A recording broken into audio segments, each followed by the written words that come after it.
She's Irish. She's extremely talented. She's an artist too. And she's had 12 billion combined streams with her songs and was twice Grammy nominated. Ruth Anne Cunningham. Oh, thank you, Toby.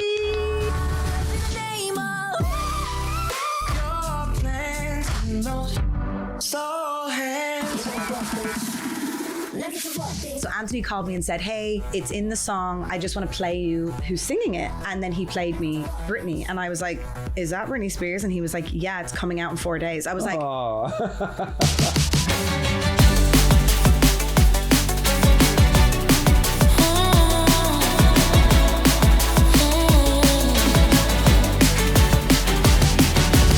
Welcome to another episode of Songs You Know.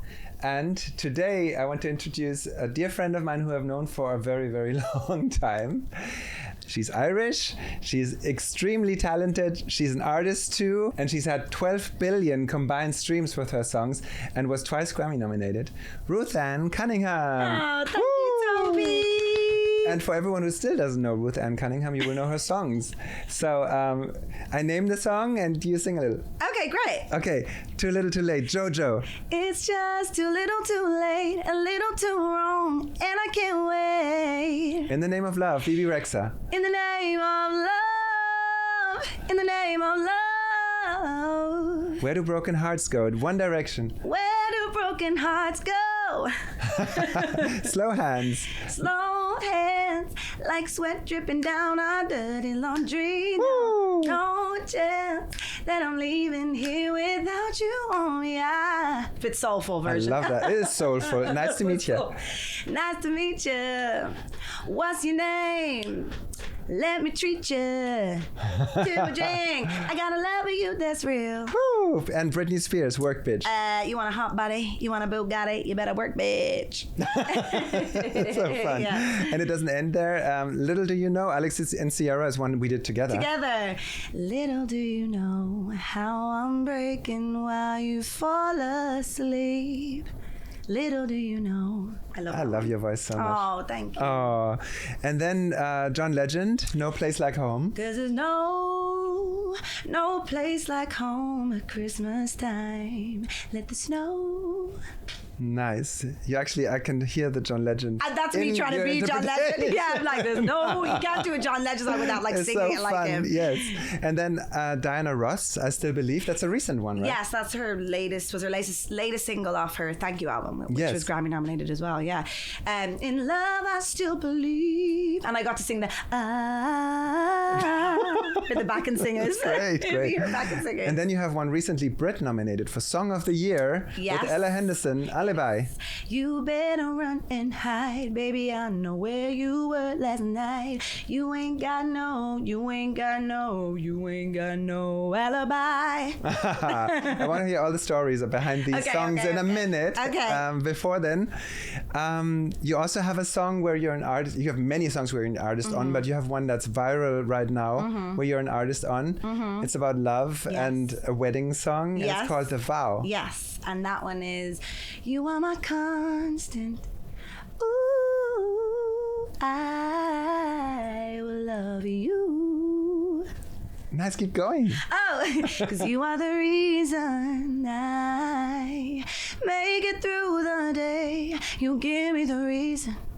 Oh, to better all my ways. The beauty goes, the money spent. When everything else fades away, you are my constant. I love it. Oh, thank you. Oh, you can see why it's in weddings. Yeah. Like you want to be a constant for your spouse. Yeah, right? exactly. It's special. Yeah, that was a special one. Bedrock, something to fall back to, always come home to. Yeah, definitely. Nice. And you found that too. Yeah, I did. And you're a mother of 2 children. Yes, I'm married and I'm a mom of 2. Gorgeous kids. I saw the picture. And it's so crazy because I remember being in your studio when your kids were little. Now you're showing me like them all grown up and singing, and now I've got the little ones, and I feel like I was a baby songwriter when I met you, and now I'm like, you know what I mean? Yes. It's mad we've just been around for a long time. And you have written, or you are writing, or you're almost finished, or you're about to release a book. Yes, I have written a book. For the songwriting community. You're very active for the songwriting community. Yeah. I really want to help inspire the next generation of songwriters. Also, I think it's important as a woman in music to tell my story and to kind of like inspire females to get involved in not just songwriting, but production and artists. And I just want to empower people with the book that I wish I had. Because I think that when I first started in the industry, I feel like I was just in Hollywood, coming from Ireland. Yeah. And I just was dropped in Hollywood, like figure it out. And I feel like... How young were you when we worked together? We worked on a Pixie Lott song. Yeah. That was Broken Arrow. We did more than one song. We did Love You to Death for Pixies. Love You to Death. Yeah. A number of songs and the Alex and Sierra one, of course. Sierra, we worked together loads. And I think I worked with you from when I was like 17, 18 onwards. And so I was so just dropped into Hollywood, and I wish I had this book. I wrote the book that I wanted to have. So people are asking me, oh, is it just the stories behind your songs? I'm like, no, it's actually just everything I learned from all the amazing people like you that I was in the room with. I feel like I was almost like a sponge, and I took in so much. So when I was writing the book, it was just coming out of me. And a lot of people, I'm sure you get the same, DM me being like, how do I get a manager? How do I do this? What do I do here? What do record contracts mean? How do we get paid? So I've done a book where I just put everything I've learned into it. And I've read a few chapters. It really gives so many answers. Yeah, I'm trying to really give people the secrets behind the songs, but also explaining it's not just a song. That's what it's called. It's almost like an academy where you go to and you can learn pretty much everything there is to learn about being a songwriter, an artist. Yeah, exactly. It's more, I feel like there's a lot of books that teach you how to write songs. Yeah. And I think my book teaches you how to maybe up your hit ratio, like some little tips and rules and things. How to survive. How to come closer to your dreams. Yeah, and how to really navigate the music industry. Because I think there's one thing writing a song, but there's quite another navigating what you've to navigate every day. Yeah, like industry. Do I need a manager? Do I need a publisher? Yeah. When do I need a publisher? Do I need a record company? No, maybe not. But if you do, I talk about I do a chapter called Good Deals versus Bad Deals, and I go through what you need to look for in a record deal that's not good, what you need to look for in a publishing deal, and what the main things, like I really bring it back down to basics, out of legal jargon, which I never understand. And I always say to my lawyer, can you just boil it down to what I need to know? Did you read your contracts? I used to, but I never would understand them. So I used to say to my lawyer, can you just give me the bottom line? Yeah. So in my book, I give you the bottom line of what's important. I also let you know one thing about songwriting that I think is really missing in just things I've seen is how important the dynamic of a room is. The dynamic of a writing room can be the difference between what song you get that day. Yeah. And the egos involved, who's listening to whom, who's steering the ship, who's inspiring, which ideas to jump onto, when to throw an idea out and start a new one. I mean, that's a big one. It's a huge, and it's when to, for me, I think songwriting is so much so more like having amazing people skills. You have to know when to read the room and go, will I say this now or will I hold back? You have to know when to, not in the middle of the session, get the book out and, okay, Paige. What did Ruth say about this? No, I want you to read the book and then go into your sessions and apply what I've said. But I do think that like the dynamic of a room, like the more that I've spoken to, and I interviewed you for my book, and I interviewed lots of hit songwriters and the biggest people in the business, and a lot of them were saying how important that dynamic is. Like that can be more than the songs will come if you have that dynamic. If you don't have that dynamic, the songs never come. So you want to catch lightning in a bottle, and you want to stir up a storm so there's lightning, and then you want to catch it with the bottle. Exactly, and that it starts with the dynamic. So a lot of people say to me, how do you write hit songs? I'm like, well, it starts with great chemistry and dynamic, and that's a huge piece of it as well. That's true. So Incredible. You're also very active with Songwriter Advocacy. Do you want to explain that a little bit? And I always admire that. I wish I would be more of that too. Yeah. My brain isn't quite wired that way. I can't remember names or numbers. Oh, that's Luckily, I have a wife who does. Yes. Yeah, well, listen, behind every man there's a strong woman. We know that, Toby, don't we? So I think that with Songwriter Advocacy, it's just really important for people to understand that the industry has changed a lot. And you and I were both in the industry where there was no streaming. So like when I had my first hit, it was like, you know, the money's changed. The way that the money is distributed has massively changed. And I think that songwriters at the moment are getting kind of we're the bottom of the barrel. Yeah. and the pie is being split. I was reading a book just now, something, I forgot the title, but something with Spotify playlisting or playlisting at Spotify. Someone who's been there in the early days, how Spotify started and how it was the Wild West, and everyone was scared because Napster,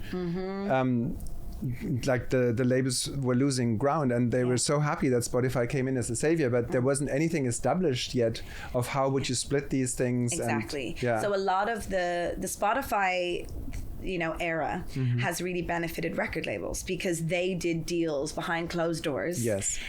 But for that benefited them, right? And they didn't think about the actual creatives. So the way that it's worked out is that the master is a lot more lucrative than the publishing. So the master is one side of the song and the publishing is the other side. Do you want to go into the numbers a little bit? Yeah, so the master side, and these are just approximate numbers because when we're dealing with different currencies, but we'll say... They also have been readjusted recently. Yeah. A little bit, but it's usually 1 million streams is about £4,000, so $6,000.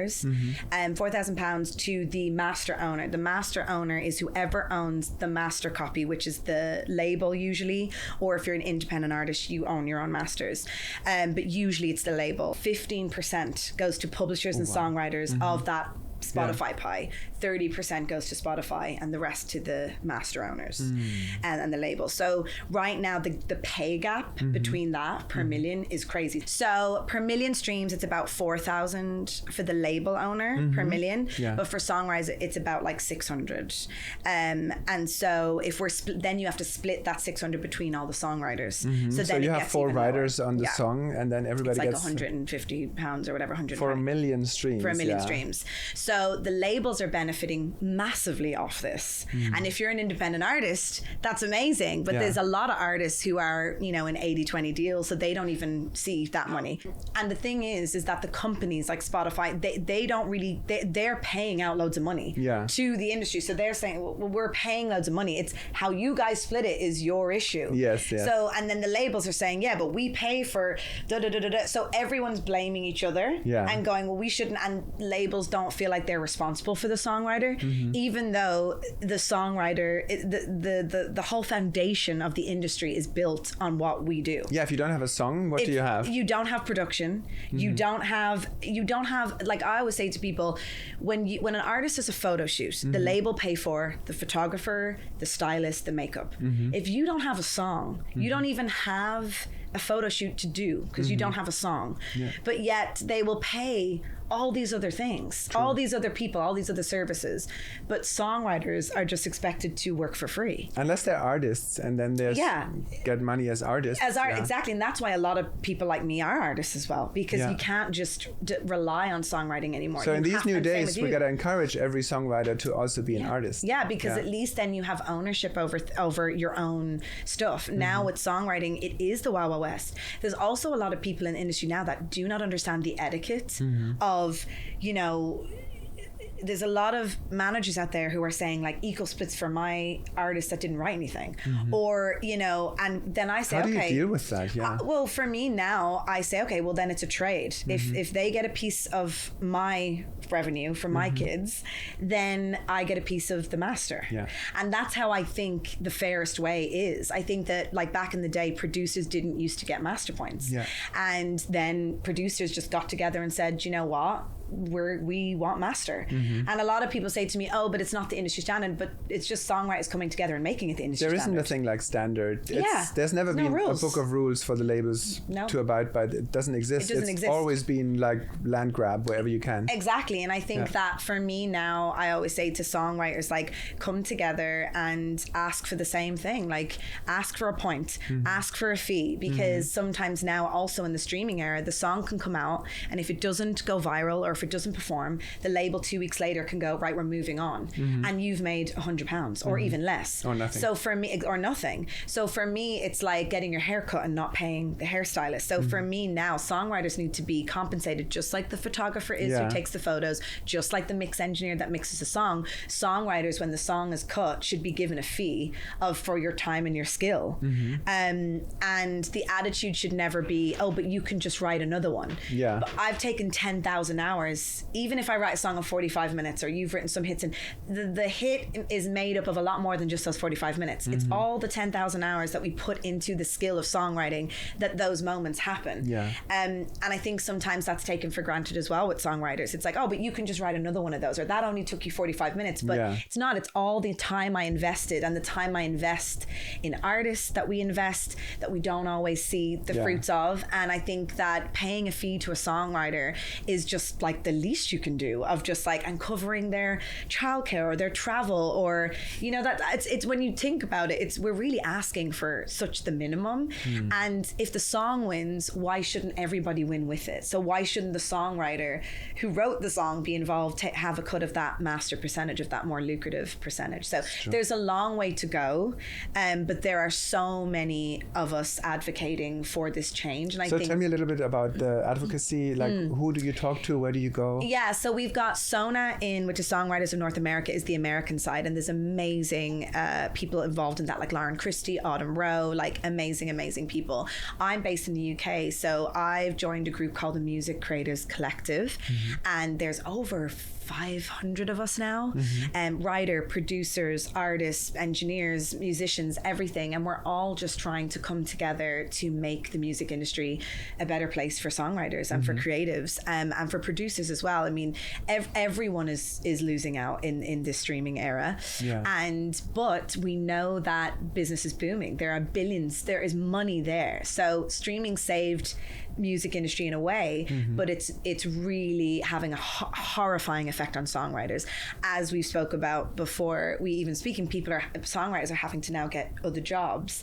And I know people out there might be like, oh, well, some people have to get other jobs, but it takes you away from songwriting. So one of my favorite stories was about with Caroline Aylan. She was stuck for money, had to work in a restaurant, and she'd written the new rules like a year before that, but she was taken away from songwriting to have to make money elsewhere. Then New Rules was a hit, and she was able to grab on, and now she's Caroline Aylan, she's a huge songwriter. And I think of the songwriters we could have lost her. Do you know what I mean? And that really saddens me. True. That we could be losing people out there who want to become songwriters, who go, oh, well, there's no point. The working class songwriter, where I come from, is middle class background, working class background in Ireland. My parents could never have afforded to put all this investment in, and the working class songwriter is going to be no more. It's going to be a career for the rich, which is fine, but shouldn't everybody be able to be a songwriter? Shouldn't the kid that's living wherever in the world be able to be a songwriter? It shouldn't just be something that you have to be rich to do. Yeah, thank you for doing that. Very important. Let's go back to how you started, your childhood. Where were you born? What did your parents do? I was born in Dublin in Ireland. Working class family. My dad was a customs officer, and my mum was stay-at-home mom, and she had 3 of us, and I was the baby. And I grew up they're singers. So my mum and dad used to sing in pubs, and they sing in churches now, and they sing at hospices, and so there was always instruments around, guitars, piano, and I just, from my earliest memory, I was being put up on chairs in pubs and singing songs for people. Wow. Well, from when I was like 4, 5, 6, 7, and I started writing songs when I was 7. My dad gave me a 2-track tape recorder. What was like the first song you wrote? The first song I wrote was called He Lied to Me, and it was just like me on the mic, and I was going, he lied to me, he lied to me, he broke his promise, and then he ran away, so far away, and then I got louder for 3 minutes, he lied to me, and it was me on the mic. I played it for my parents, and they were like, this is great, but like, who lied to you? That, because I was 7. They were like, who's lying to you? I'm like, oh no, it's something I saw on TV. I would just write about what I saw on TV. And then from there, I just would write songs all the time. They were like, that's great, write another one. Really encouraging. I started sitting down, playing the piano when I was 12. I was obsessed with like artists like Lauryn Hill and Alicia Keys, and I just started making beats. I got like a free loop CD in a cereal box that had like drum beats and everything. In a cereal box. It was called EJ. Anyone out there? And I used to use Cubase, and I just started making beats and writing songs. And then I guess fast forward to when I was 16, my dad entered one of my demos into this songwriting competition in Ireland. And I won that songwriting competition. My song called Battleground, and with my girl band at the time. I had a girl band. Let me hear the hook. It was you can try to knock me, try to block me, but you can't stop me, 'cause I'm stronger than you'll ever know. It was like that, and like, this is my battleground, and I had like a violin hook. And do you play instruments? Yeah, so I played piano, and then I was always into doing production. Like, I would always like do beats and make beats and stuff like that. And I tried to learn the guitar when I was 8, but my fingers, I was 8, and my dad was like, come on, like, squeeze the finger. And I was like, this is just, so I'm a piano. I was a pianist.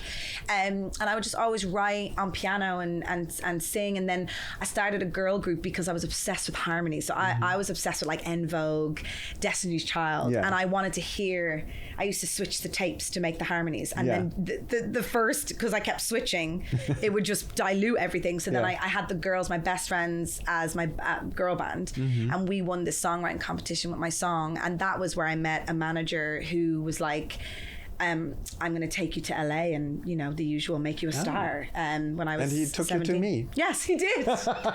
He took me to you, took me to Billy Star. He took me to... When was that? So that was when I was 17. So my mom and dad had said, you need to get your exams first. So I literally sat my last exam, and the next day I flew to LA with him. Yeah. That's dedication. And then 3 days in, I met Billy Steinberg, and that was kind of the moment that kind of changed my life. Billy's a big one. Yeah. I remember sitting at his piano, and he had a Grammy for... Were you intimidated? This was I'd never been to America. I'd never been really outside of Ireland really much. And so it was like landing in Hollywood, seeing the Hollywood sign, and then being brought to Billy Steinberg, and seeing a Grammy for Celine Dion, and just sat on this grand piano, and he was like, play for me. And I was just like, oh my God. And I play, when I think of the song I played, you know, when you're like, oh, I was 17 and I thought it was so good. But he loved it, and he was like, I really like your voice, and you're Irish, and he worked with the voice in the script. So he's like, let's like get in. So, and that was what brought me to my first hit, Too Little Too Late, was I went in with him and Josh Alexander, the amazing Josh. Love Josh. And we wrote Too Little Too Late, wrote 2 songs that day. And we wrote Too Little Too Late. And I remember just being like, I can't believe this is actually happening, because I had always written on my own. So Too Little Too Late was one of the first ever co-writing sessions. How did it come about? So when we went in, Josh was kind of writing about his ex-girlfriend, I think. People always think, did you write it about? And I'm like, no, this was Josh's story. And they were like, is this something that you connect with? And at the time, I hadn't ever really had my heart broken. But I just was like, yeah, sure. And I just was, for me, was thinking of like dramas I'd seen. For me to like... TV show. Yeah, a TV show. I was like, think of Breakfast. So I started like singing stuff, and we were singing stuff and back and forth. And then we had Too Little Too Late. And then when I sang the demo, and it's really weird because at the time, it was, for me as an artist, a song. But in my head, I could hear JoJo. And I never said it to Billy or Josh because I didn't want to be like, oh, this sounds like it could be for JoJo. I wanted to be respectful. It was my first time. But in my head, I feel like I almost was channeling her when I sang it, because I loved her, and she was young too. So I was like, I'm going to sing it like her. She had a hit at the time. Yeah, she had Get Out, Leave. Get Out Right Now. I felt like this was the sister song to this. But I remember in my head thinking, this is like JoJo. And so I was singing it, and I was like, I'm just going to channel her. And then I got a call like a year and a half after, being like, JoJo wants to cut this. Do you still... A year and a half after? About a year and a half, Yeah, things take time. And Billy was like, JoJo, this artist, and I was like, yes.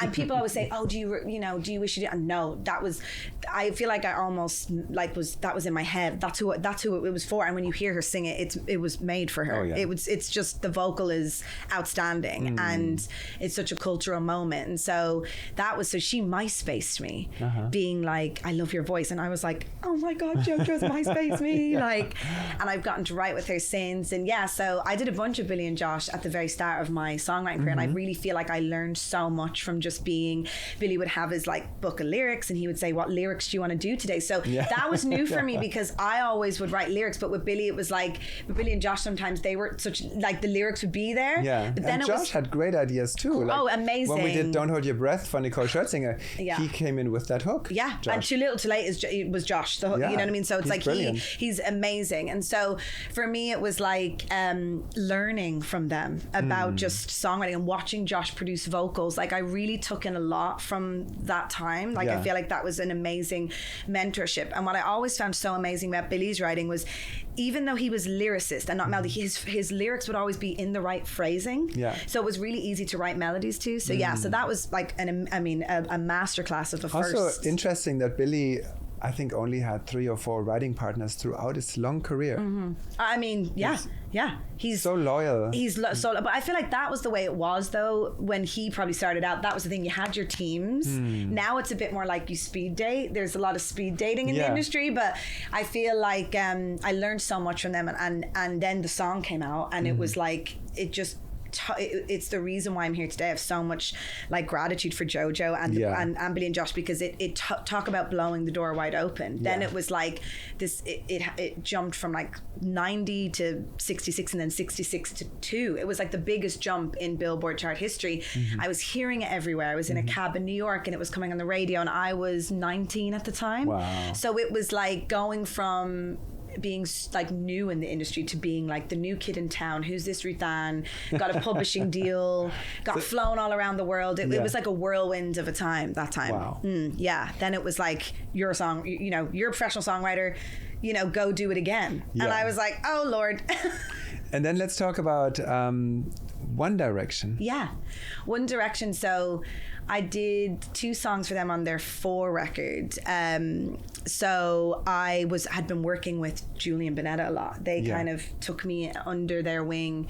They're like family to me. I lived with them for a while, and the whole crew, Damon and John Ryan and Julian. And that was the time around X Factor as well. That was I feel like that was 2000. Yeah, it was. It was like all when around we X did Factor. the X Factor production. I remember we also worked at their house. Yeah, we did. So that was when we did Little Do You Know. So we could talk about that first. So Little Do You Know, we wrote after we'd been on X Factor. Yes. And you were a vocal coach? I was vocal coaching, and you were producing. Yeah. And I was running around to everyone's studios doing everyone's backing vocals as well every week, doing all the oohs and ahs. And then the winners, Alex and Sierra, we did a special camp for them at Julian's house, and we stayed there and we wrote for like a week, I feel like. And how did we write Little Do You Know? So, with writing sessions, it's like the memory of everything. But I remember I had Little Do You Know as the title in my phone for a while. It was one I always have titles on my phone. Yeah. And I had been putting down titles specifically for Alex and Sierra, and I just put it in a new note saying, okay, Little Do You Know, maybe. And then it was when I was talking to Sierra that morning before we started the session, I had said to her, like, how are the sessions going? And she said, yeah, they're going good, but like, I just feel like I don't know if anyone's really listening to me. I don't know if I've gotten to really tell any stories. So I was like, oh, well, tell me a story. And so she started talking about her relationship with Alex at the time. Yeah, and which was strange because they were celebrated as this big, loving couple, and it was already frayed, I think. Yeah, there was things they'd gone through. Yeah. And of course, me being a songwriter and like a wannabe therapist, I was like, ding, ding, ding, we can write about this. So she was talking about how they had gone through a rough patch, but they'd gotten back together. And I was like, and she was talking about how she felt in that moment. So you were on the piano and Ali was there, and I remember just saying to Ali, like, maybe Little Do You Know, because I was thinking she was saying all these things she felt and he didn't know. And so I was like, oh, maybe Little Do You Know is the concept that he doesn't know, and he wasn't in the room. So I felt like it was a real safe space. Yeah. And then Ali started singing Little Do You Know, and you were on the piano, and that's how we started it. Yeah. And then I remember we were stuck then. We got stuck at the I'll wait. We didn't know where to go. Yeah. We got that great section. Yeah. And it almost in a way felt like a hook in itself. It was scary because we had a verse that was so catchy that we couldn't top this with the chorus. Yeah. So just like the song Yesterday from the Beatles, where the verse is the chorus and the middle section is it's the middle section. It's not a chorus. Yeah, it's not a chorus, like the hook. But then I remember we went outside because we were like, oh, we have to nail this other section. And then we were sitting there, and I think we started thinking, oh, what about if the next section is his response to her, feelings? Yeah. And I think it was just more trying to say, like, this should be like an exclamation of him saying, don't worry, like, I'll wait, and you can, like, the empathy and the compassion from the partner. Yeah. And because they were a duo, it's so interesting because I feel like if they weren't a duo, we probably wouldn't have written a B section like that. Yeah. But it felt like they were talking to each other. And I think we went out and sat under a tree. We did. Yeah. To get more inspiration. Yeah, we did, because we were really stuck. And then when we got that section, we were like, when you have that moment where you're like, okay, we're good. We got it. Yeah. And what's so interesting about that song is it was really a commercial flop. The record company had me produce 10 or 12 different versions, one with piano, one with guitar, one with drums, one stripped down, one with a lot of rock on it. And they just were like, do it again. And like a year later, the song came out. At that point, nobody knew anymore who Alex and Sierra were. It was too late. It was the last single they released, and they did no push. But what I love about these type of songs... Well, I got to tell you. Oh. Because at some point, my daughter came in... actually, how was it? My daughter sang Little Do You Know. That was many years ago, and then my wife was that this is Daddy's song, and she was like, no way, it's a TikTok song. Yes. That is amazing. So suddenly it blew up on TikTok from out of nowhere. Yeah, and it do you know what's so weird? It got a following on YouTube, then it's exploded on TikTok. So it's the people have championed the song, and those are my favorite type of stories. And that's why I always say to songwriters, don't worry if the song hasn't been cut yet. Don't worry if it comes out and it hasn't had its moment yet, because songs sometimes take a minute to find the right artist, and they take a minute sometimes to find the right moment that's going to blow them open. And so with Little Do You Know, like, what started out as a commercial failure, I now have a multi-platinum plaque for in my house, and the kids of today, it's on TikTok. There's several versions, and it's become a song on talent shows. I've seen like over 1 million user-generated content pieces. of this song. It's incredible. And so for me, I'm really proud of that one, because it's one of them ones that I'm like, okay, you may not have heard this song blasted on the radio, but everybody knows that song. So from there on, what was your next? Yeah, so I'm trying to think in the timeline. So we did some Pixie Lott stuff together. I worked on the Pixie Lott stuff. And then I guess my next big one was Work Bitch. Work Bitch. Yeah, Britney Spears. Like that was before. Yeah. It's hard to put remember, you to work, all and the time. Britney came in the room and you were like, work bitch? Or no. How did this come about? Sometimes with songs, they're written from all over in different rooms. Yeah. And Work Bitch was definitely one of those of like, I don't know if you've heard that Frankenstein method where there's all different parts put together. Yeah. So will.i.am was doing the Britney record, and I was working with Anthony, who was working with will.i.am. And so me and Anthony went in one day and we sang melodies and lyrics over a different track, so not the Work Bitch track. And then he was working with will.i.am and Britney, and he was like, put all the melody and lyrics that we'd done into what he'd done. And then I got a call saying, hey, you remember that song we did? Ours was called Fingers to the Sky, like hold your head high, fingers to the sky. That was our hook that then became in a different part of the Britney song, the bridge. And he called me and was like, hey, remember that song we worked on? Well, I cut up the melodies and I put them in this song because it was just words, like rapped.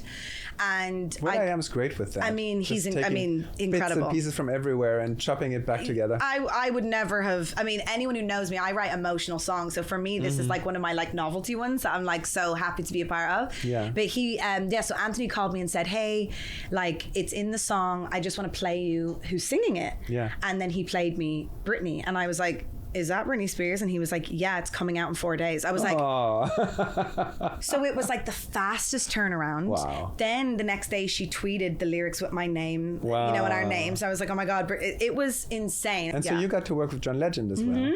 That's always fun. Yeah, I've worked with John a few times. I love John. He's lovely. He's such a smart person. He's so such smart. a great thinker. And again, he's so easy to work with. He could be a politician if he had time. Oh, well, he does. He does a lot of advocacy for prison reform.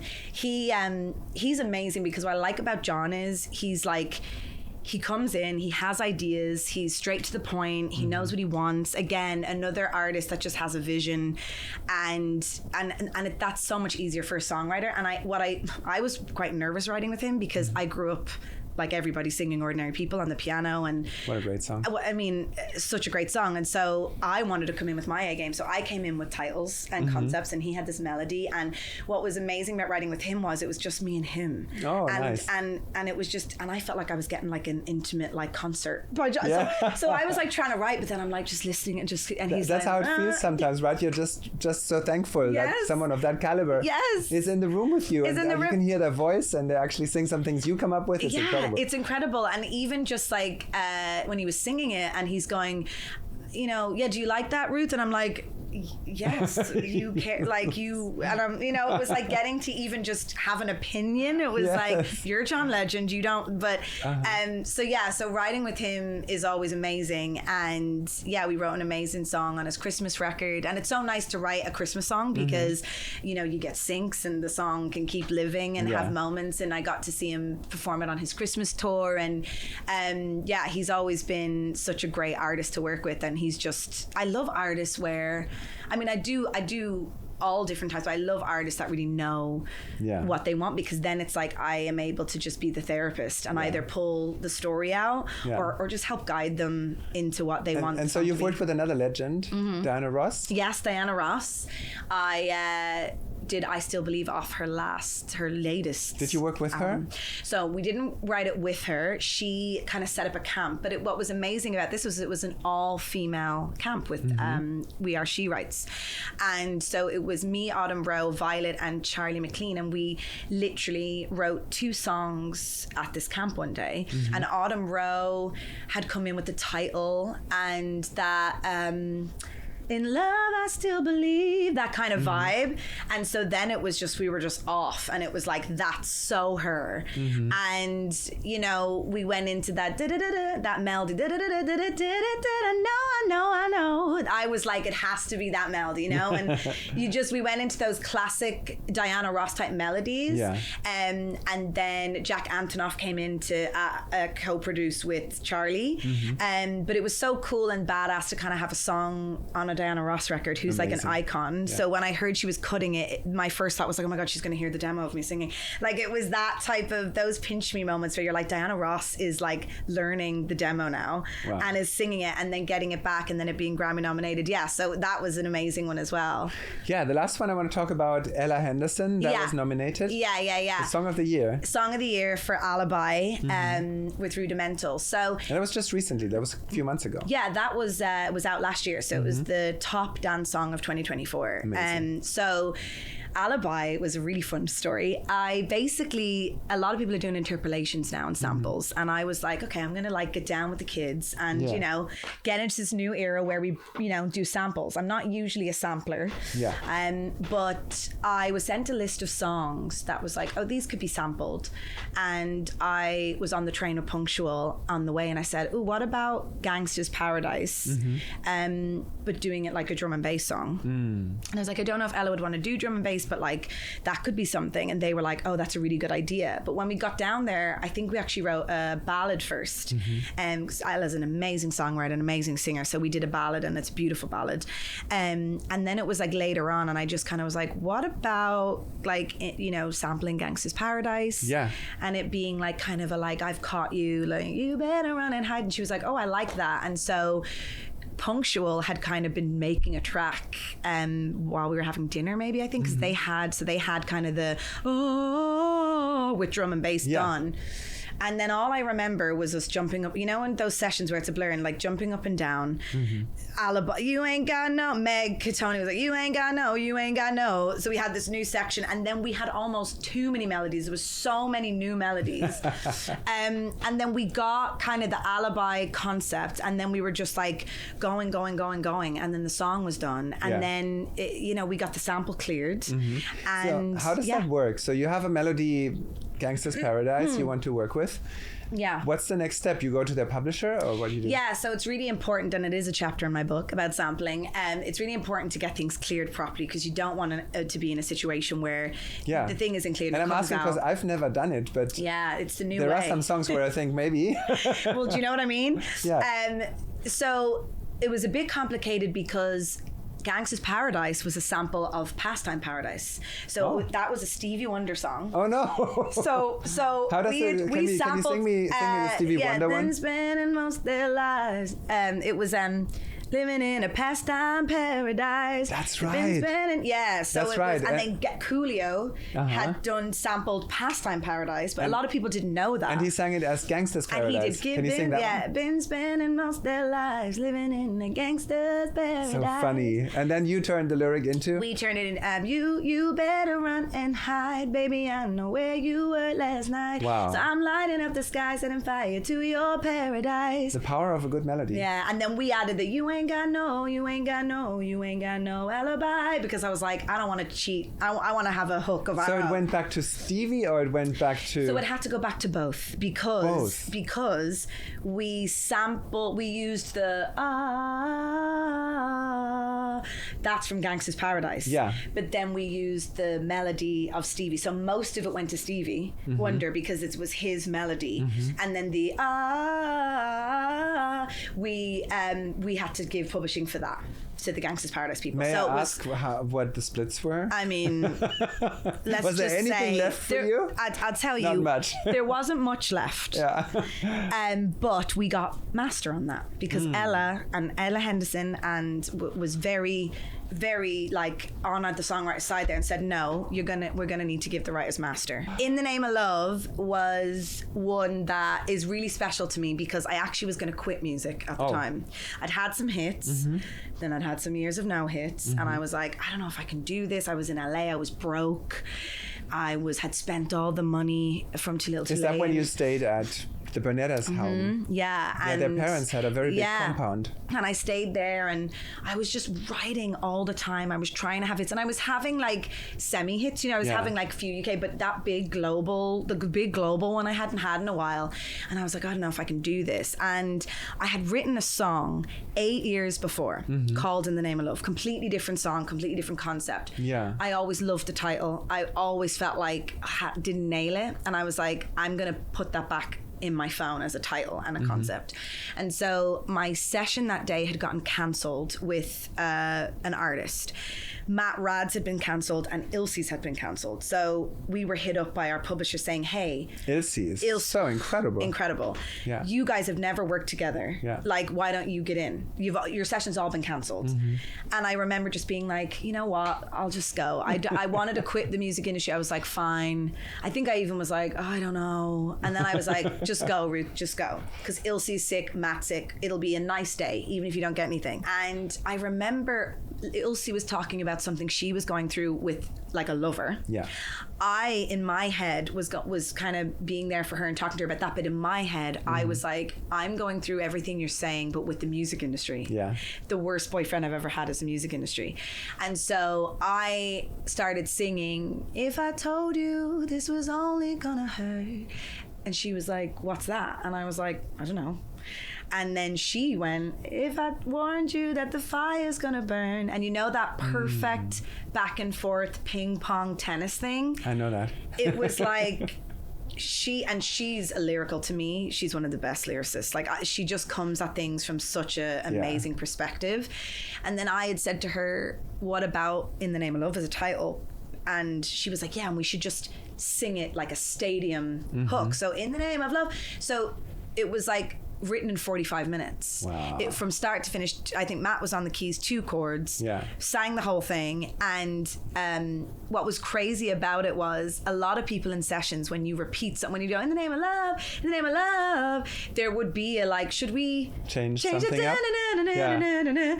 But we were just like, just repeat it. Just make it singable, hooky. It felt so good to sing that we were just like, in the name of love. love, do it again in the name of love. And then we didn't have the drop part. Don't be afraid of repetition. Don't be afraid of repetition. And we didn't have the drop part. So we had this different kind of like love thing after it. And I remember us talking and us being like, we were in the era of drops, of DJ drops had become huge. So we had said to Matt, like, let's not produce it up. Let's leave it as it is, a piano ballad. Nice. And just give it to a DJ and let them do their thing. And so, but it's so interesting because I played it to some people, producers, and they were like, it's cool. You know, and you get that and you're like, I love this. What? But I got that with If I Were a Boy. I got that response from Atlantic Records. Oh, this is what I'm saying. And it's kind of great when it becomes a hit because you're like, you were wrong. And then it got into hands of Steve James and Martin Garrix, who put the drop on it and made it into this future bass. So for me, even though I could imagine it being a dance song, I could have never imagined it what it ended up being because we were writing it like a piano ballad. But we could hear it. So what they did with it really, to me, just like brought it to life. And then it came out and it just was like huge, and I was like, this is crazy, and seeing people sing it in Coachella and everything. And yeah, it's one of my favorite ones. And what I was writing about was the music industry, and what Ilse was writing about was love, but they both our lyrics were intertwined in and so that song saved your career, basically. It did. Yeah. It took 2 years for it to come out, though. So I held on, and they said, you know, Martin's gonna release it. Then he dropped it at Ultra, and then they got Bebe on it. And so she sounded incredible, and I was like, oh, this again, didn't know if it would be a hit, but was like, but this is worth sticking around for. So then when it came out, I was like, okay, I'm back. And then So Hands came out, and then all that kind of thing. So my timeline is a bit In the Name of Love is first, but then everything started happening. But also, all your life, you've always only been a songwriter, right? And an artist. I've never, You've never worked a job at a bar or anything? No, look, I when I was broke in LA, I sung in wedding bands. So I sung in wedding bands to make money on the weekends, and I did vocal coaching and exercise. So I tried to stay in music, and I did backing singing, and I did vocal coaching, and I did wedding singing. But the wedding singing was really good for me because every week I was seeing a trend of like the same songs are being requested, and I always wanted to write one of my own. And then as an artist, I ended up writing The Vow, which now has gone on to be in weddings. So I'm like, I kind of manifested that. Are you thinking of touring and making a big show out of it? And you can actually, what I'm doing right now, you can do that even more so. Just perform your hits. Yeah, I know. As if they are yours, because they are yours. Yeah. You can be the artist of all of these songs, and you can actually do a tour. People will sing along with all of those songs, and they will embrace you for it. Yeah. You have a repertoire of so many songs that everybody knows. Yeah, I'd love to do that. I mean, I love, especially with songs that aren't in my, like I would make them my own. And in The Name of Love, I've sung a few times. It's your song. And it's my song, So it's amazing to get to be an artist as well, and to kind of get to tell my own story. But you've always been an artist. Yeah. And I was always wondering, why are you not signed as an artist somewhere? Not doing your thing. You were like, from when I first saw you, your voice was, it's still incredible. It's always been incredible. Thank you. That means a lot. Quite often you probably sang a demo that was way better than what the result was in the end. Well, Josh Alexander and Billy would say, you that demo is what got that to JoJo. You know, like I do think that the demos, demos are so important. But you also got to some great artists with great voices. Yeah. And sometimes it takes a great voice for that too. Exactly. And this is the thing, is that I feel so blessed, the artists that have cut my songs. I've been so lucky to have gotten amazing singers to sing the songs. But I love doing both now. Now I found a way where I can do both, and I get to sing my own songs at times, and I get to sing my hits at times, and I get to write with other people. So for me, it's like the artist was always there. But I feel like in the music industry, sometimes you have to have a story to tell. And I feel like the perspective and my story has only really been when I've gotten older and gotten wiser and went through a lot of things, that now I write as an artist. Before, I would have been like with Studio Slay, I hadn't had my heart broken yet, but Josh had. So I feel like now I've gone through all the stuff, and I can really stand there and go, these are my stories. The value of a heartbreak. We love a heartbreak. I mean, anytime someone comes up to the best thing that happens to a songwriter, right? Yeah, it's the best thing. Have your heart broken. Have your heart broken, or be working with someone who's having their heart broken. If you want to be an artist, you got to do it. But so for me, it's like, as an artist, I'm able to tell the stories that are my own stories that no one could sing but me. And then I'm still able to help artists achieve their dreams and tell their stories. And I love doing both. What's the Irish in you? How would you define that? The Irish in me, I would say I think it's the emotion in my voice and the storytelling is what I got from Ireland. Ireland, I grew up around. It's a very historical place with a lot of trauma and pain. A lot of Irish singers like Bono, Hosier, Dermot Kennedy. There's an Sinead O'Connor. There's an emotiveness to the vocal. Dolores. I'm not saying I'm as good as them, but I would say that I learned from the great Irish singers about how to emote a song and how important emotion is and you storytelling. too as well. There's a bit of a revolutionary in everybody. Yeah, exactly. And I feel like Irishness gives me that rebel mentality of like, I'm from a small place, but I have big dreams and big ambitions. And you fight for your identity. And I fight for your identity. And I think storytelling is something that I got from Ireland as well. We love to tell a story. We love to sit there and have conversations. And I feel like as a songwriter, being Irish has been one of the best assets going into a room, because people are, oh, she's Irish, she'll have a drink and she'll have a laugh. And for someone who's never been to Ireland and only knows Ireland by the Guinness, how would you describe it? To me, the best vocalists and songwriters and musicians in the world are Irish, I think. Why is that? I just think there's an emotive longing. There's a way of telling stories, and I think Irish people do that so well. If you like there are artists in Ireland that you will never have heard of, but you'll go into a pub in the middle of nowhere, and you will hear the most amazing vocalist in a pub on guitar singing the most amazing song, because Irish people don't really crave the fame. They do it for the love of it, and they do it because it's their passion. That's the way I've always been as well. It's like I do it because I love it, and I think there's a really earthy organicness about the singers and the storytellers there that I think that if you haven't been to Ireland, you walk into a pub and you're gonna see someone that you don't know and you're gonna fall in love with their voice. Maybe there's an analogy to the fado singers in Portugal. Oh yeah. Have you been? No, I have never been to that. Oh, if you go to Lisbon, you have to go to fado restaurants. They have these restaurants where they sing these traditional fado tunes in Portuguese. And the singers blew my mind. I've seen several, that few days we were in Lisbon, we went to, 4 or 5 shows, and I love that. Each of them were so good. Well, that's the thing, is that there's an Irish style called lilting, that kind of like yodeling. Can you... that type of thing. I'm not the best lilter because I've studied Mariah Carey. More of that. I love it.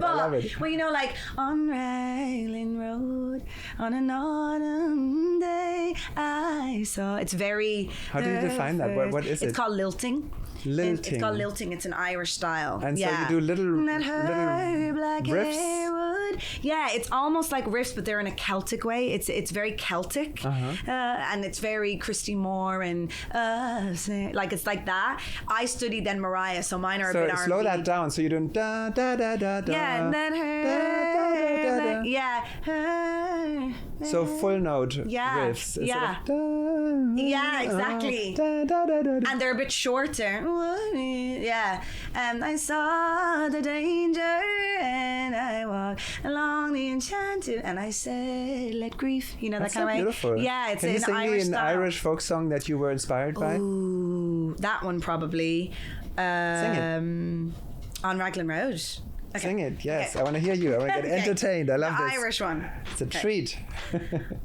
On Raglan Road, on an autumn day, I saw her first and knew that her black hair would weave a snare that I might one day rue.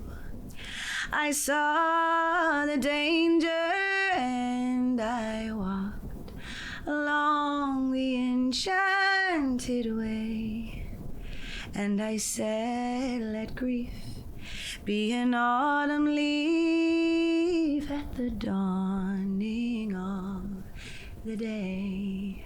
That's my Irish heritage for you. What a nice analogy for that grief and the leaf. Yeah, and you know the way we're talking about how in Little Do You Know, it's like a chorus verse. I do that all the time. The Vow is like that. A lot of my songs. Sing me the Vow. When time is up and the sun it dies, until the rivers flood and the ocean dries, hand in hand under the falling sky, I will love you. When I'm old, so old that I lose my mind, but I'll still look at you like it's the first time. So many say it, and it's all a lie, but I will love you, 'cause you are the reason I make it through the day. You give me the reason, oh, to better all my ways. The beauty goes, the money's spent, when everything else fades away. You are my constant. That's the Vow. I never say the Vow in the song. That's like so funny that you have a title that's not in the song. Yeah, and I would never do that. But because it was for my artist project, I was like, well, I can break the rules. Yeah. And the lyrics, I wrote them at like 5 a.m. in the morning. And I came into the producer's future cut and I said, I've written this cheesy lyric. I don't know if it's any good. Because at the time I was like, I'm heartbroken. Cheesy I hate because it's cheesy. so true? I don't know. Yeah. I'd never experienced. I was like, I don't know. And one of them said, that's like a vow I'd say to my wife at a wedding. I said, okay, let's call it the Vow. So that's why I think it's gone on to be a wedding song. It's gorgeous. Thank you. So nice. Thank you so much. Yeah. Wow. In this podcast, yes, there's two things we have. Okay. Let's first of all do the tips and the do's and the don'ts and everything, like someone who wants to be like you. You have learned so much in your career. Yeah. Could you pass on some of that knowledge? Yeah. So first of all, get my book, and it has all my tips. But my mini tips would be trust the process. I think everyone has a different journey, and I think sometimes as songwriters we're like, oh, how do I get into that room? How do I get to there? And you have to trust the process. So you'll get where you need to be when you need to be. I always say that to songwriters who are starting out, like, don't concentrate on being in the A-list rooms. Make your room that everybody wants to be in. Make you be the person. So I always say, find like-minded creatives, who get the best out of you and who write great songs, and you can rise up together. A lot of the best teams in music rise up together. Billy and Phineas, you know, like Red One and Lady Gaga. There's always like Mark Ronson, Amy Winehouse. There's a lift up that you can do with people. So you don't have to. You can manifest and eventually get in those rooms, but you've got to take the steps first and make your room the room that everybody wants to be in. Yeah, is one of my main tips. And then feel the fear and do it anyway is one that I have tattooed on me, because I feel like it's scary going into rooms where you don't know people and you have to get to know people, write a hit song, you know, make the artist comfortable. So I feel like feel the fear and do it anyway, and just know that you have something that no one else has. Bring your strength to every room. Yeah. And then my last one would be, I have tattooed on me here, it says make good art. And that is, oh, great, I've just broken my thing, that's okay. But make good art is my reminder to myself that, like, you know, when I'm heartbroken, make good art. When I'm in love, make good art. When I'm poor, when I'm rich. I got it from an amazing speaker, and it's an amazing quote because it reminds me to always take it back to making good music. The song is the key, and the business can get really hard and tough, but if you just go back into that writing room, because that's the purest moment, is the process of writing the song. Yeah. If you go back to there, that's your safe place. That's the place where you will write these songs. Yeah. And if you just keep on keeping it about the music and not get too bogged down in the business, that's where I think the best songs come from. Wonderful. That's great. Yay. Okay, the other thing we always do is guess that song. I'm going to play you a melody. Okay. And the audience can guess along. Maybe you get it before Ruth Anne gets it. All right, guys, let's go. I'm excited. What era? What years are we in here? No, all different ones. Oh, okay. Oh my God, what if I'm terrible at this? I'm a songwriter and I don't know the songs. Okay. Here we go. Yeah.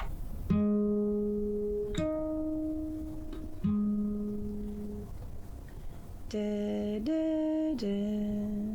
can you give me a bit more? Mm-hmm. Okay.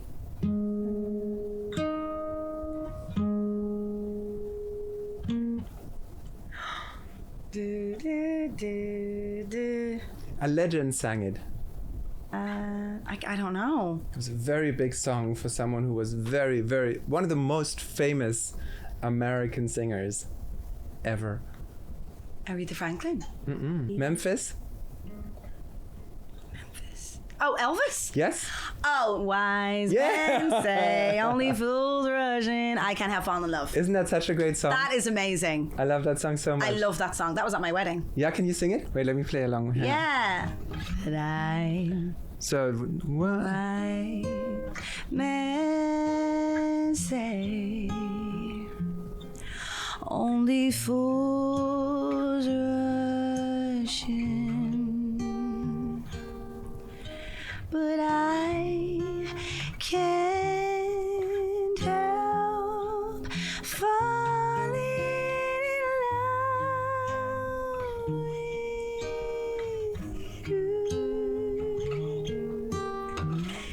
with you. What's the next bit? I stay. Would it be a sin? 'Cause I can't help falling in love with you. Oh, it's so beautiful. Like, It's painfully beautiful. oh, unreal. I can't believe I'm annoyed I didn't get that with the first three notes. No, it doesn't matter. It's so beautiful. I love it. Whoa, what a song. Okay. So here's another song I Okay. love. Here it is. Mm-hmm. That's the beginning of the hook. And it's a dance song.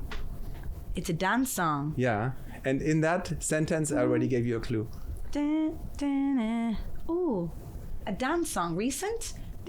Not that recent. It launched the career of one of our biggest artists of today. A dance song. Yeah. Is it Just Dance, Lady Gaga? Yes, you got it. Just My next clue Dance. would have been that her name is in a Queen song. Love that. Oh, I love that. I would have got that. Radio Gaga. Just dance. Gonna be okay. Wait. Da-da-da-da, just dance. Been there, record, babe. Da-da-da-da, just dance. Gonna be okay. Dance,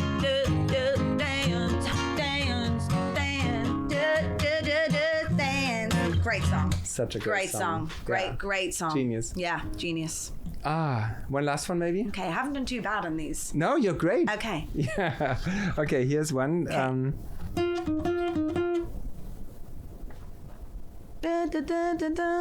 Ooh.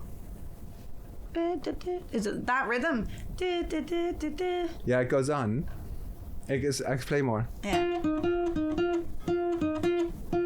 It's a little bit funny, this No, feeling. no. Oh. The title is not so complicated. Why do you have to go and make things So complicated. I see it. Well, it did go. It's a little bit funny. Yeah, it does. Yeah. There's quite a few songs with these two notes. Yeah. That's good. Avril Lavigne. Why do you have to go and make things so complicated? I see the way you're acting like it's somebody else, getting me frustrated. Life's like this, you fall and you go and you write and you get what you take and you turn it into. Honestly, probably I'm never gonna find you faking. No. What a Such a Lauren good Christie. song. Oh my God. What a yes. legend. Aw. We love you, Lauren. I'm going to give you a one-word prompt and you can say whatever comes to your mind. Okay. Spirituality. Everything. Spirituality to me is the way that I write. It's channeling. It's just bigger than the universe. It's just something in me that I feel like hands me the songs sometimes. I'm like, someone gave me that from another place. I'm a very spiritual person, and yeah, it's really important to me. It's like when an inner voice gives you chills and say, hey, listen, here's the answer. Right? Exactly, yeah. And I really need those moments with myself to channel and get into the flow. Yeah. So yeah, it's really important to me. Authenticity. Oh, the most, even more so now than when I was younger. I think authenticity is what everybody wants nowadays as well. I think that human beings, we're all going through the same things. And I think being authentic now is so important. And I grew up in Ireland where it was very like, keep up appearances. It was a different time. But I think when you let your guard down and you're your authentic self, that's when the ice is broken for other people to go, oh, the same thing, I'm going through the same thing. Or so for me as a songwriter, as an artist, it's how you can connect, I think, with people. Creatively, is being authentic. Self-love. Oh, self-love, that is an important one, isn't it? I think I went through years where I was not good at that, and I kept getting my heart broken, and I was like, why do I keep getting my heart broken? Oh, because I'm getting with people who don't love me, or maybe you don't love yourself. So I think I went on a whole journey with that, and then it was when I started practicing self-love that I met my husband, and I have my girls. So how do you practice self-love?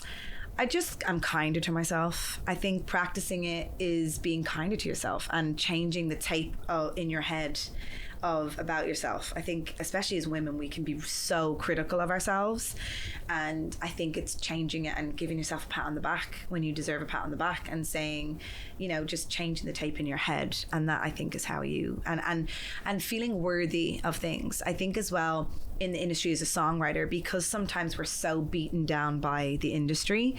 We are all these walking traumatized kind of very sensitive creative beings. Bitches. And bitching and moaning about the industry and the industry and the industry. And I think that sometimes that you have to find a way out of that and know that you're worthy. These are your songs. You're worthy to be at the award show. You're worthy to get the plaques. You're worthy, just because you might not be the star in the spotlight doesn't mean that you're not worthy. It's such a big one. I think also in my biggest moments, I never felt like I deserved them. 100%. Because I always feel like it's like, I think it's a songwriter thing. We just feel like we're just meant to be in a dirty little secret in the background. And I think that that's sometimes how we're made to feel. But I feel like there's artists out there now who are bigging up their writers and giving credit where credit's due, and same to us with the artists. And I think it's more like, there's room for everybody. No one's a threat. It's confidence. It's really important to just know you're worthy. Happiness. Happiness is my husband and my kids, my family. Like I think when I was younger, career was life and death. And success and more hits. And I think that having hits and not having anyone to celebrate them with, and not having, family, to me, real success is my family. That's, raising my children, having my husband. That to me is the most important thing in my relationships with people. Now I have a few very quick questions. Okay, go. This or that, and you just say that. Okay. Or this. Okay. Mountains or ocean? Oceans. Hiking or biking? Biking. Prince or Michael Jackson? Oh, that's so hard. Michael Jackson. Movie theater or home theater? Home theater. Summer or winter? Summer. Oh. Give me the summer. Yeah. Water or wine? Water. Steak or salad? Salad. Britpop or American pop? Oh, that's so hard. Oh, I'm going to go with American pop. Okay. Mars or Earth? Earth. Good. I support that. Okay, good. Should be a no-brainer. Coffee or tea? Tea. Cruise ship vacation or trekking vacation with a tent in the forest? Oh, no, I'd take the cruise. You take the I to be honest with you, I would probably do neither, because I'm afraid of water and I'm afraid of the Titanic happening to me, and I also am not the best trekker and tenter. I wouldn't have thought that. So, yeah, but I would do cruise out of the two of them. Okay, books or movies? Books. Stoplights or roundabouts? Roundabouts. I love roundabout. Yay. Yeah, they don't have them in the LA. Yeah, Why don't we? They're so good. Every time I'm in the middle of night at a stoplight and I already know no car is going to come and I have to stop for a minute, I just dream of roundabouts. Same. Where you just like, all right, see ya. Okay, we're going this way. Yeah, roundabouts should be everywhere. Oh my God. Yeah. Thank you so much for being in my podcast. Thank you for having me. You're such a legend, and it's just I'm really amazing looking forward to reading your book. Oh, thank you. And sharing that with everybody, because we need it. We do need read it. And yes. anyone What's the title of your book? The title is It's Not Just a Song. And where can we get it? You can get it from any store, bookstores. It's going to be all over the world, and there's an audiobook too. Amazing. And you'll be able to click on a code to bring you to a playlist of all the case studies that I do in the song. How does that work? So you'll just take your phone, you click on the QR code, it'll bring you to a playlist, and it'll be all the songs I talk about in the book. Oh, great. Because I do case studies on songs, and you can listen to the songs. And there's going to be quotes from yourself in there. Yeah. Because I interviewed you. And what song else is stories. in the book? There's lots of stuff. There's lots of stories. Yeah. And is that your story too? Yeah, this is my story. I kind of started with the introduction is kind of a synopsis of my story. And then it just goes into like all different chapters, like the 10,000 hours, songwriter speed dating, how to find your management and publisher, and my top 10 tips the rules of hit making, when you have to break all the rules, breaking the rules, because that's important, the exceptions to the rules, the psychology of a writing room, the boys club I talk about, being a woman in music, good deals versus bad deals, the art of how to stay inspired, and the last how we get paid, and how we get paid, and then there's inspirational quotes in there and the best piece of advice that people got. Amazing. There's lots. Thank you so much for being on the show. Yay. If you like the show, please click like and subscribe, and if you give us a 5-star review, we'd be super excited about it. Thank you so much. Thank you. Woo. Bye.